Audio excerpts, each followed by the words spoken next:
Lula, você acha que o novo governo vai solucionar facilmente o problema da inflação? Eu acho que o problema da inflação no Brasil é um problema sem solução, porque quando houve a Revolução em 1964, o grande problema já era a inflação. Essa inflação continuou galopante, essa inflação continuou com uma flexibilidade muito grande. Se criou uma política salarial em 1965 para ter uma vigência de 3 anos, para se conter a inflação.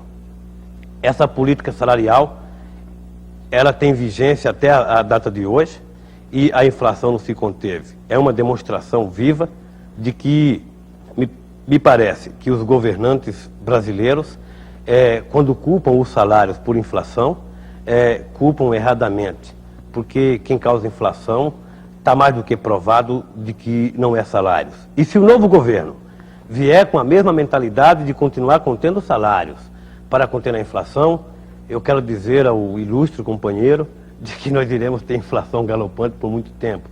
Porque enquanto não se tentar coibir os abusos do tal do overnight, open market, eu acho que a inflação continuará por muito tempo. Lula, no caso dos metalúrgicos, não houve um benefício da classe quando o modelo econômico brasileiro privilegiou o desenvolvimento da indústria automobilística e, consequentemente, daqueles que dependem dessa indústria, no caso, os metalúrgicos? Poderíamos chamar de benefício pura e simplesmente o fato do emprego.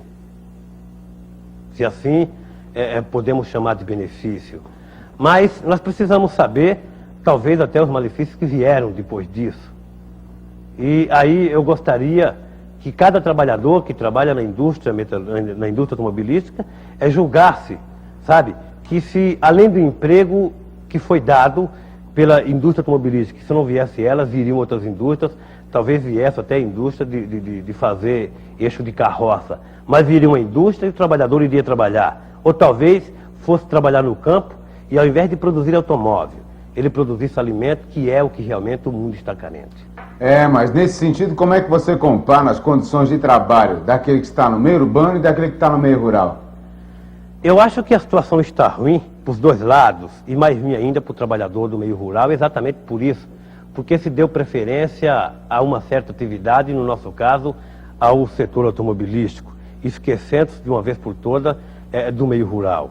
Mas eu acredito e quero crer que a médio prazo de tempo o trabalhador rural irá exigir a sua participação, e irá o povo brasileiro, quem sabe até exigir uma reforma agrária, dando terra ao trabalhador e dando meios para que eles possam produzir e dar a possibilidade do trabalhador viver com respeito e cuidar da sua família, talvez até melhor do que no meio urbano. Senhor Lula, o problema do menor abandonado, como o senhor sabe, é grave no estado de São Paulo, na grande cidade.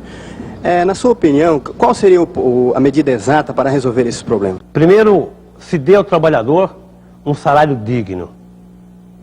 Segundo, se dê recreação ao trabalhador e aos seus filhos, se dê áreas de lazer, se dê escola a todos, que acabará com os menores que são chamados de marginais, os menores abandonados. Segundo, eu acredito que a maior briga que o sindicato pode enfrentar para acabar com os menores abandonados, e eu acredito que, salvo alguma pessoa com um tom diabólico, ou com uma tendência diabólica, pode abandonar o menor.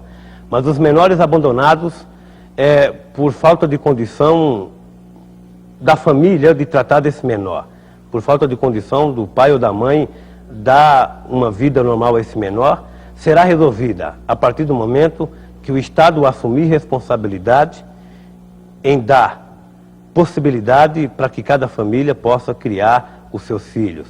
E o sindicato pode lutar muito para que o trabalhador tenha um salário digno e possa, cada chefe de família, sustentar os seus filhos, evitando assim que ele passe a ser um menor abandonado.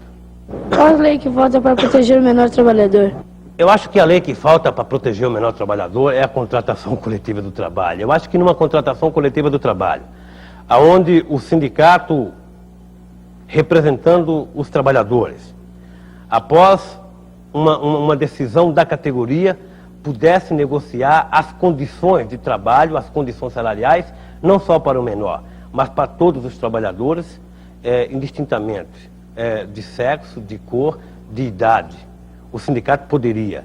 E a partir daí é que eu vejo que a contratação coletiva do trabalho viria a sanar todos os problemas, ou pelo menos 98% dos problemas existentes hoje para a classe trabalhadora. Como que é possível lutar por melhores salários e direitos, sendo que as empresas podem substituir o operário a qualquer hora por um outro que está desempregado? E você teria alguma proposta em termos de conter a migração no Brasil, que afeta diretamente os trabalhadores nos grandes centros? É um problema que nós temos sentido na carne lá em São Bernardo do Campo e Diadema. É difícil, e quem não está dentro da categoria pode até não entender, mas a facilidade com que as empresas têm de trocar não a mão de obra especializada, mas os chamados ajudantes, operadores de máquinas, que representa a grande maioria dos trabalhadores metalúrgicos da minha área, é um negócio assim, em grandes proporções. Para cada vaga aparece 10, 12, 15, 20, até 100 companheiros.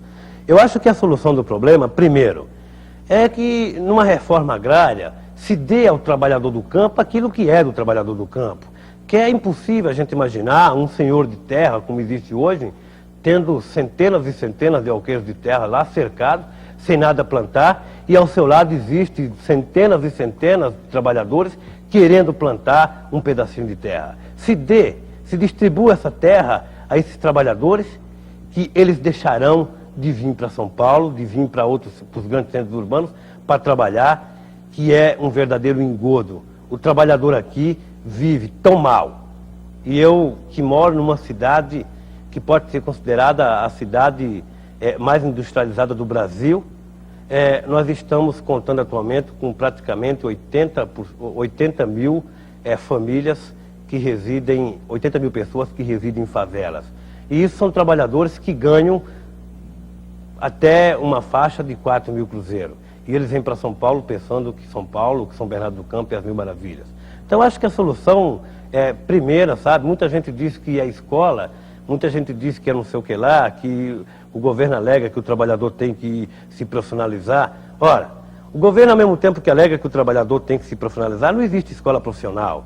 Eu, que trabalho na cidade mais industrializada do Brasil, lá só tem uma escola do Senai, uma escola profissional, que é a ET, que impossibilita qualquer trabalhador de estudar, porque lá só estuda quem não é filho de trabalhador. Mas eu acho que estudar em escola profissional e se profissionalizar não cabe todo mundo, vai ter que continuar precisando dos ajudantes. E esses ajudantes estão vindo a centenas e a dezenas do Nordeste, do próprio interior de São Paulo. Então o que eu acho que precisava ser feito urgentemente era o governo fixar esses homens, esses chefes de família, esses brasileiros e patriotas, acima de tudo, nas suas terras, e que dessem a ele condições de sobreviverem, plantando, vendendo e comendo aquilo que eles plantaram. Isso seria uma forma de impedir o que ocorre, segundo os sindicatos hoje, que é a rotatividade de mão de obra, Lula?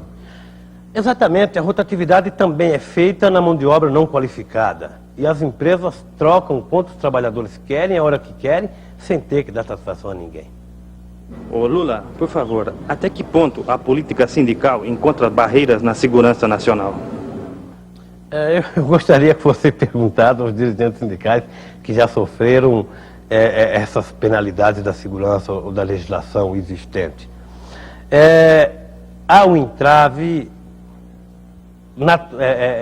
imposto pela estrutura sindical brasileira ao movimento sindical brasileiro. O movimento sindical brasileiro é como uma criança, quando nasce, que ela nasce presa pelo cordão umbilical à mãe. O movimento sindical tem esse cordão umbilical, ele é preso ao Ministério do Trabalho, e daí, salvo alguns dirigentes sindicais mais afoitos que quiseram se libertar disso, a grande maioria dos dirigentes sindicais ainda continuam dependentes, querendo fazer as coisas tudo dentro de uma legalidade que impossibilita qualquer dirigente sindical fazer alguma coisa. Existe realmente esse cordão umbilical, existe realmente uma legislação toda que prende o movimento sindical, mas quero dizer ao companheiro de que já existe dentro do Brasil alguns dirigentes sindicais, ou talvez uma ou duas dezenas de dirigentes sindicais querendo se libertar desse cordão umbilical.